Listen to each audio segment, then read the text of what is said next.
बिल्कुल सीधा सवाल आपसे किया जाए कि जब तक विधायक जी संघर्ष में हैं तब तक उनके ऊपर कई मुकदमे लिखे जाते हैं। बिल्कुल श्योर है, हर नेता के ऊपर लगभग मुकदमे हैं और लिखे भी जाते हैं। नेता बन गए, इसके बाद में जब तक वो सत्ता शासन में आए, इसके बाद में मुकदमे धीरे धीरे ख़त्म होते रहते हैं उनके। तो ये मुकदमे कैसे ख़त्म होते हैं? और वो शासन का प्रयोग करके वाद वापसी के लिए प्रयास करते हैं, लेकिन वाद वापसी के लिए प्रयास करना और वाद का वापस हो जाना, इन दोनों में थोड़ा अंतर है। सामान्य व्यक्ति का कोई जब मुकदमा कोर्ट में जाता है तो वह व्यक्ति बराबर न्यायालय पर जाता है, अपने मुकदमे की पैरवी करता है, लेकिन कई स्थितियों में ये देखने को मिलता है कि जो हमारे एमपी एमएलए हैं वह अदालत में बहुत कम जाते हैं, फिर भी उनका मुकदमा चलता रहता है। तो क्या अदालत में एमपी एमएलए के लिए कोई विशेष कोर्ट बनाई गई है? विचारण में फर्क थोड़ा सा होना चाहिए और वही इसीलिए होता है। सामान्य मुकदमे में आपने तो कई मुकदमे लड़े होंगे, बहुत सारे मुकदमे देखे होंगे, अनुभव भी है आपके पास। सामान्य व्यक्ति का जो मुकदमा आप लड़ते हैं और आपने जनप्रतिनिधि का, पूर्व विधायिका का भी मुकदमा आपने लड़ा, क्या आपको इन दोनों मुकदमों के ट्रायल में कोई फर्क दिखा?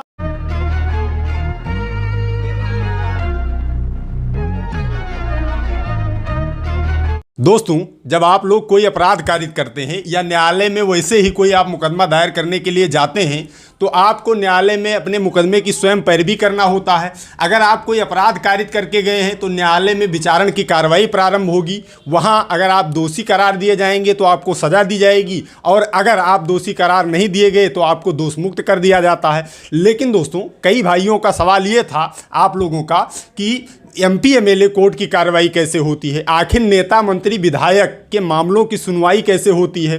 चूंकि नेता मंत्री विधायक के ऊपर तो वैसे ही कई मुकदमे होते हैं, लेकिन सूचना ये मिलती है कि विधायक जी चुनाव जीते और मुकदमा ख़त्म हो गया, न्यायालय से बरी हो गए विधायक जी, उनका सारा मुकदमा छूट जाता है। तो दोस्तों, इस विषय पर बात करने के लिए हमने सोचा कि हमारे एक वरिष्ठ अधिवक्ता हैं साथी महेश तिवारी एडवोकेट जी, ये इस मामले के लिए उपयोगी इसलिए हैं क्योंकि जल्द ही कुछ ही दिनों में इन्होंने पूर्व विधायिका नंदिता शुक्ला जी को दोष मुक्त कराया है। एक उनका मामला न्यायालय में चल रहा था जिसका ट्रायल ये और जो बगल बैठे हैं हमारे वो भी वरिष्ठ अधिवक्ता साथी हैं बलराम शुक्ला जी, यही दोनों लोग विचारण की कार्रवाई देख रहे थे, ट्रायल कर रहे थे, उन्हें दोष मुक्त किया गया। तो एमपी एमएलए कोर्ट की अभी हाल ही में इन्होंने सुनवाई करवाई है, तो इनसे ज़्यादा अच्छा कोई बता नहीं सकता है कि एमपी एमएलए कोर्ट की कार्रवाई कैसे होती है। तो दोस्तों, आइए इन्हीं से समझते हैं कि एमपी एमएलए कोर्ट में कैसी कार्रवाई होती है, एमपी एमएलए के मुकदमों की कैसे सुनवाई होती है, ये सारी प्रक्रिया इनसे समझते हैं। बहुत बहुत स्वागत है आपका भैया।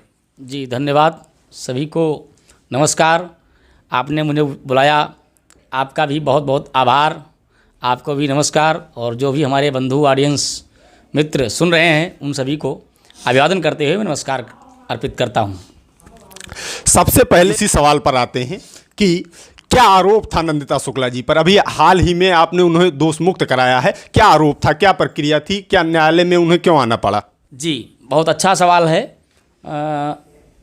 नंदिता शुक्ला जी हमारे ही ज़िले की माने गोंडा जनपद की निवासी हैं। उनके पति स्वर्गीय घनश्याम शुक्ला जी विधायक भी रहे, उत्तर प्रदेश सरकार में मंत्री भी रहे।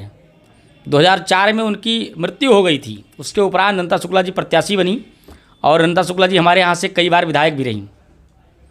2014 के लोकसभा चुनाव में उनको लोकसभा का टिकट दिया गया था। समाजवादी पार्टी की वो लोकसभा की प्रत्याशी थी, और चुनाव के दौरान उस समय की सरकार जो भी रही हो उसके कारण से उनके ऊपर एक एफआईआर पंजीकृत की गई।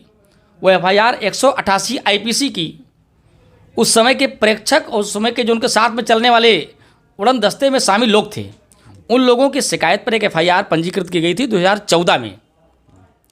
एफआईआर दर्ज हुआ, आरोप पत्र दाखिल हुआ।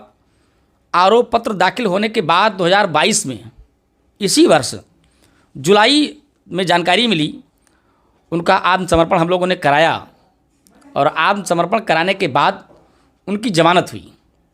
जमानत के बाद माननीय न्यायालय ने उनके ऊपर आरोप विरचित किया। फिर साक्ष्य की कार्यवाही प्रारंभ हुई। साक्ष्य में जो भी गवाह थे सभी सरकारी थे। एक तो वादी मुकदमा जो थे अहिरवार साहब, वो उस समय जूनियर इंजीनियर थे, अभी एडिशनल इंजीनियर हैं, वो वादी मुकदमा थे, उनका बयान हुआ। फिर उसमें जो उड़न दस्ते में शामिल सब इंस्पेक्टर स्तर के अधिकारी थे उनका बयान हुआ, जिन्होंने विवेचना किया था वह भी सब इंस्पेक्टर थे, उनका भी बयान हुआ। उसमें अन्य जो कांस्टेबल थे उनके उड़न दस्ते में सम्मिलित थे उनका भी बयान हुआ, और इन सभी बयानों के दौरान ही हमने उनसे जिरह किया। एक पूरी प्रक्रिया बयान और जिरह की पूरी हुई। उसके बाद में 313 CRPC की कार्रवाई होती है, वो पूर्ण हुई। फिर 437A का कंप्लायंस किया गया, उसका बांड भरा गया, और उसके बाद में पूरे मामले की एक बहस सरकार की तरफ से वरिष्ठ अभियोजन अधिकारी जी ने अपने विषय को रखा और दंडित किए जाने की याचना किया। फिर हमारा नंबर आया, हम लोगों ने भी तैयारी किया था, बहस किया, 2 दिन तक बहस चली, और बहस सुनने के बाद में माननीय न्यायालय ने फैसले को सुरक्षित कर लिया। 1 हफ्ते की लगभग डेट लगी थी। 1 हफ्ते के उस डेट के दौरान हम लोग भी पसोपेश में थे क्या होगा, लेकिन न्याय पर भरोसा है, न्याय पर भरोसा रहना ही चाहिए। और अंत में नंदिता शुक्ला जी को उस मुकदमे में माननीय न्यायालय ने 23 दिसंबर के दिन बरी कर दिया, दोष मुक्त कर दिया। ये उसकी पूरी प्रक्रिया रही। सामान्य व्यक्ति का कोई जब मुकदमा कोर्ट में जाता है तो वह व्यक्ति बराबर न्यायालय पर जाता है, अपने मुकदमे की पैरवी करता है, लेकिन कई स्थितियों में ये देखने को मिलता है कि जो हमारे MP MLA हैं वह अदालत में बहुत कम जाते हैं, फिर भी उनका मुकदमा चलता रहता है। तो क्या अदालत में MP MLA के लिए कोई विशेष कोर्ट बनाई गई है? देखिए, इसमें 2 प्रश्न आपने एक साथ किए हैं, तो दोनों का मैं क्रमवार उत्तर देता हूँ। एक तो ये सही है कि अदालत में MP MLA की सुनवाई के लिए एक अलग कोर्ट होती है, ये शुरू से ही है, जिसको विशेष कोर्ट MP MLA के नाम से, स्पेशल कोर्ट MP MLA के नाम से हम जानते रहे हैं। पहले वो हमारे उत्तर प्रदेश की कोर्ट, सही जिलों के MP MLA की कोर्ट जो थी वो इलाहाबाद में थी। बाद में मुकदमे बढ़े, जनसंख्या, विधायक संख्या, इसके अनुरूप गवर्नमेंट ने व्यवस्था बनाई, फिर वो जिलों में हुई। अभी तक हमारे यहाँ एक सेशन स्तर के कोर्ट, एडिशनल सेशन स्तर की कोर्ट थी, जहाँ पर MP MLA के कोर्ट की केस की सुनवाई होती थी। वहाँ भी केस ज़्यादा हो गए, तो हमारे गोंडा ज़िले में MP MLA की 2 स्पेशल कोर्ट है। मजिस्ट्रेट लेवल के केस की सुनवाई ACGM सेकंड महोदय के समक्ष होती है, और जो सेशन स्तर के केसेज हैं, सेशन स्तर द्वारा ट्रायलबल हैं, उनके केसेस की सुनवाई वो सेशन कोर्ट स्तर पर एक MP MLA की स्पेशल कोर्ट है, उसमें होती है। इसमें उनको कोई स्पेशल वरीयता दी जाए इसके लिए इसकी स्थापना नहीं होती है, बल्कि सभी वैरायटीज़ के मुकदमे निपटाना ये न्यायालय की प्राथमिकता होती है। केवल MP MLA की ही विशेष कोर्ट नहीं है, SC/ST कोर्ट, SC/ST के मामलों का विचारण हो इसके लिए उस स्पेशल कोर्ट है। रेलवे एक्ट के मामलों का निपटारा ठीक से हो इसके लिए रेलवे के लिए ACGM नियुक्त हैं। हमारे यहाँ EC एक्ट के मुकदमे ठीक से निपटें इसके लिए EC एक्ट की स्पेशल कोर्ट है। पारिवारिक विवाद भी आजकल ज़्यादा बढ़ गए हैं, तो परिवार न्यायालय के लिए भी अलग से स्थापना की गई, बल्कि यहाँ तो हमारे यहाँ 3-4 कोर्टें परिवार न्यायालय की बन गई। तो इसलिए MP MLA VIP हैं, इसके लिए तो हम नहीं कह सकते हैं कि अलग कोर्ट की स्थापना की गई। ये कह सकते हैं कि वह भी एक श्रेणी है, और उनकी श्रेणी के मुकदमे वह भी चूँकि सरकार में हो या विपक्ष में हो, नज़रें रहती हैं कि इनके ऊपर जो आरोप लगे थे वो सही थे या गलत थे। तो पता लगा 15-20 साल तक उनका ट्रायल न चले, और एक जब कोई MP MLA जीतता है या हारता है तो वो केवल एक व्यक्ति हारता जीता नहीं है, बल्कि उसकी पार्टी, उसके पार्टी का विचार, उसके पार्टी के नेता, इन सब के लिए वो एक हार जीत, दोष मुक्ति, दोष सिद्धि का विषय होता है। उसके आधार पर वो योजनाएं बनाते हैं, चर्चा करते हैं कि मुझ पर गलत आरोप लगे थे, मैं निर्दोष हुआ, इस प्रकार की बातें होती हैं। तो जितना जल्दी ये हो जाता है उतना आसान समाज को भी ट्रायल करने में आसान रहता है कि इनके ऊपर गलत आरोप लगा था, और समाज जब अपने आधार पर कोई धारणा बना पाता है तभी कोई कार्य कर सकता है। तो इसलिए मैं मानता हूँ कि ऐसा होना ही चाहिए कि किसी भी स्पेशल, वो कोई हमारे लिए स्पेशल नहीं है, बल्कि हमारे जनप्रतिनिधि हैं, जनता के प्रतिनिधि हैं। तो जनता के प्रतिनिधि जब स्वयं समस्याओं में घिरे रहेंगे तो जनता के लिए वो ठीक से कार्य नहीं कर पाएंगे। इसलिए वो उनका काम पहले हो जाए, वो खाली हो जाए, तभी वो जनता के लिए काम करेंगे। इसके लिए स्पेशल कोर्ट की स्थापना है, तो मैं इसका स्वागत करता हूँ, वो होना ही चाहिए। सामान्य मुकदमे में आपने तो कई मुकदमे लड़े होंगे, बहुत सारे मुकदमे देखे होंगे, अनुभव भी है आपके पास। सामान्य व्यक्ति का जो मुकदमा आप लड़ते हैं, और आपने जनप्रतिनिधि का, पूर्व विधायिका का भी मुकदमा आपने लड़ा।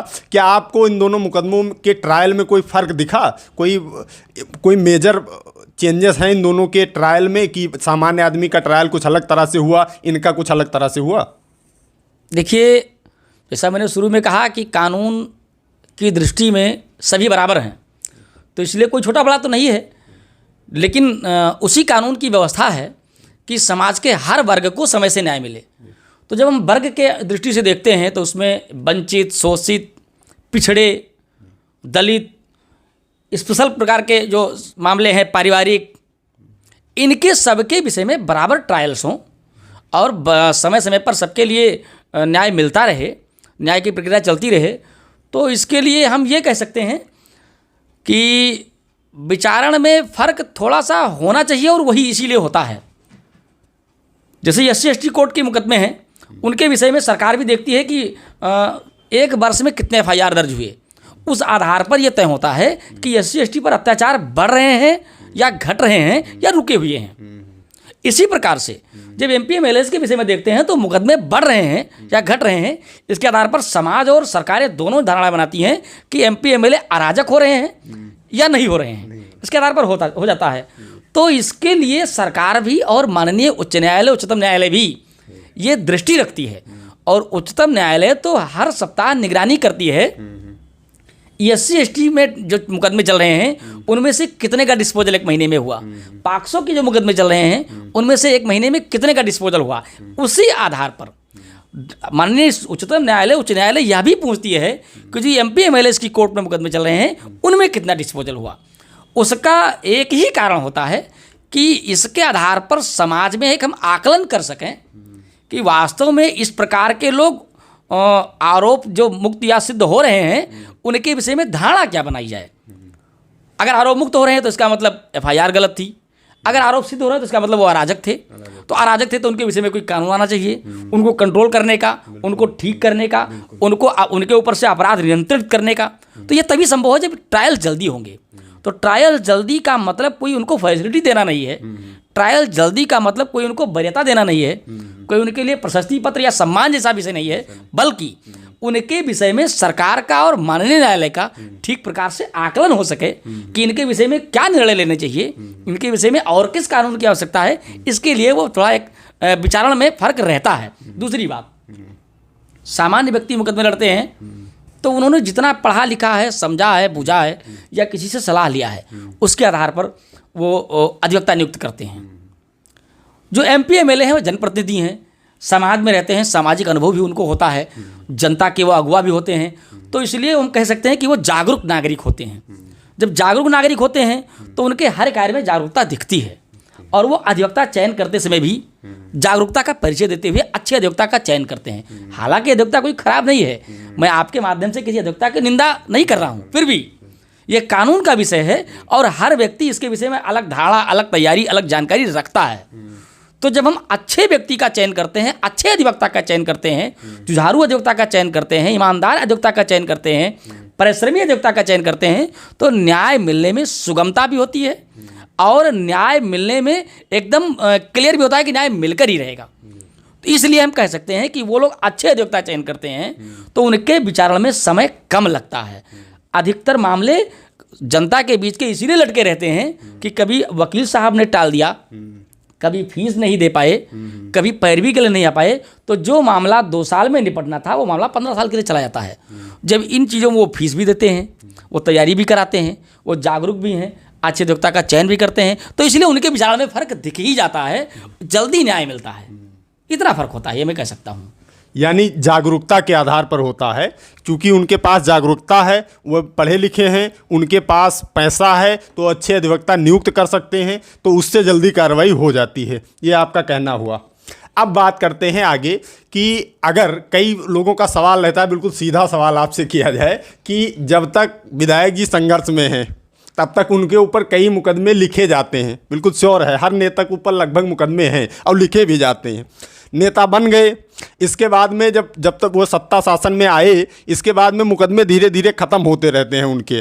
तो ये मुकदमे कैसे ख़त्म होते हैं? क्या कोई मुकदमा वापस लेने का प्रावधान भी स्टेट की तरफ से है, या कुछ ऐसी व्यवस्था जिससे उनके मुकदमे निरस्त होते जाते हैं, या सब में वो विचारण करके ही लास्ट में कोर्ट से ही दोष मुक्त होकर जाते हैं? देखिए, मैंने प्रारंभ में ही आपसे कहा है कि कानून की दृष्टि में सब बराबर हैं। कानून जो भी बना है वो सबके लिए बना है। अपने यहाँ CRPC 321 की प्रक्रिया है, और वो सिर्फ MP MLA के लिए नहीं है, वो हर व्यक्ति के लिए है। अभियोजन वापसी का विषय वो हर व्यक्ति के लिए है। आप जब दृष्टि डालेंगे, आप जब उत्तर प्रदेश सरकार से जानकारी मांगेंगे या अध्ययन करके निष्कर्ष निकालेंगे, तो देखेंगे जितने मुकदमे सरकारी वापस हुए नेताओं के, उससे ज़्यादा आम जनता के भी वापस होते हैं।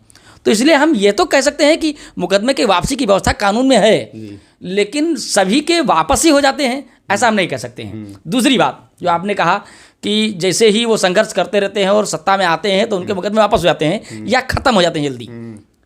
तो अब चूंकि वार्ता करने के लिए आपने मुझे चुना है, और संयोग की बात है, मैं जिनकी तरफ से वकील था, मुकदमे की पैरवी कर रहा था, वो तो अभी तक सत्ता में नहीं आई, और सत्ता की तो बात छोड़िए, वो विधायकी भी नहीं जीती थी। तब से अब तक वो विधायक नहीं रही हैं, लेकिन न्याय मिला।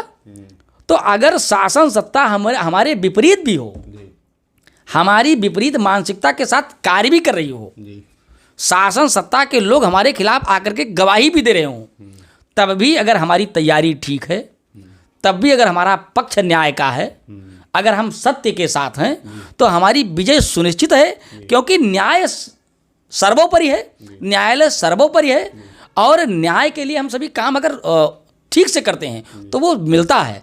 हाँ, अभियोजन वापसी के विषय में आमतौर पर देखा जाता है कि जब शासन सत्ता आती है तो हर वर्ग के लोग जो विधायक पद पर जीतते हैं, सांसदी जीतते हैं, और वो शासन का प्रयोग करके वाद वापसी के लिए प्रयास करते हैं। लेकिन वाद वापसी के लिए प्रयास करना और वाद का वापस हो जाना, इन दोनों में थोड़ा अंतर है।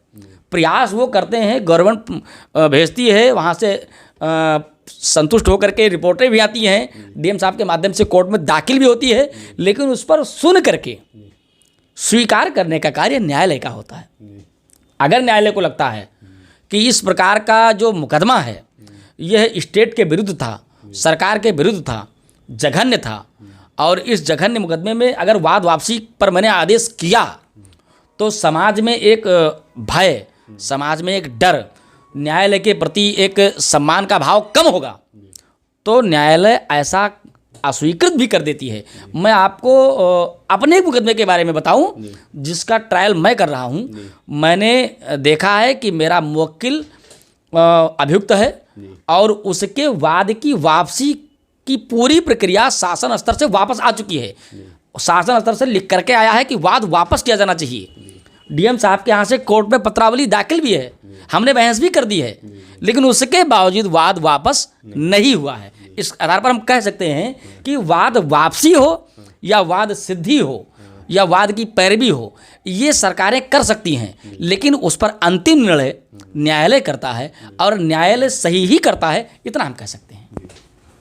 तो दोस्तों, अगर निष्कर्ष पर आया जाए तो यही है कि अगर आपका विरुद्ध कोई भी अपराध आपने कारित किया है, आपके विरुद्ध प्रथम सूचना रिपोर्ट दर्ज हुई है, तो न्यायालय में जब विचारण की कार्रवाई जाती है तो वो लगभग सेम ही होता है। जो अभी ये कह रहे थे, आप लोगों ने डिटेल वीडियो में देखा होगा, चूंकि MP MLA हैं तो अच्छे अधिवक्ता का चयन करते हैं, और उनके कुछ समय उनका बचे कोर्ट की प्रक्रिया में वो ना लगे, उनको कुछ स्पेशल प्रावधान भी दिया गया, स्पेशल कोर्ट भी बनाई गई। लेकिन आपको भी अगर विचारण की कार्रवाई सुलभ बनानी है तो आपको अच्छे अधिवक्ता का चयन करना है, न्याय व्यवस्था पर भरोसा रखना है। MP MLA का कोई ऐसा नहीं होता है कि प्रक्रिया से विरत उनके सारे मुकदमे ऐसे ही खारिज कर दिए जाते हैं। सारे मुकदमों में पैरवी होती है, बस पैरवी अच्छे ढंग से होती है। आप भी मुकदमे में अगर अच्छे ढंग से पैरवी करेंगे तो आपको भी अवश्य लाभ मिलेगा। भाई साहब, हमें ज्वाइन करने के लिए आपका बहुत बहुत आभार। आपने मुझे बुलाया और एक अच्छे विषय पर चर्चा किया, इसके लिए आपका, आपकी पूरी टीम का, आपके सभी साथियों का बहुत बहुत आभार व्यक्त करता हूं। तो दोस्तों, आज की इस वीडियो में इतना ही। मिलते हैं अगली प्रॉब्लम सॉल्विंग वीडियो में। तब तक आप सभी लोग अपने स्वास्थ्य का ख्याल रखिए, कानून की जानकारी, अपने अधिकारों की जानकारी इस चैनल के माध्यम से लेते रहिए, मामलों से बच के रहिए। I love you all.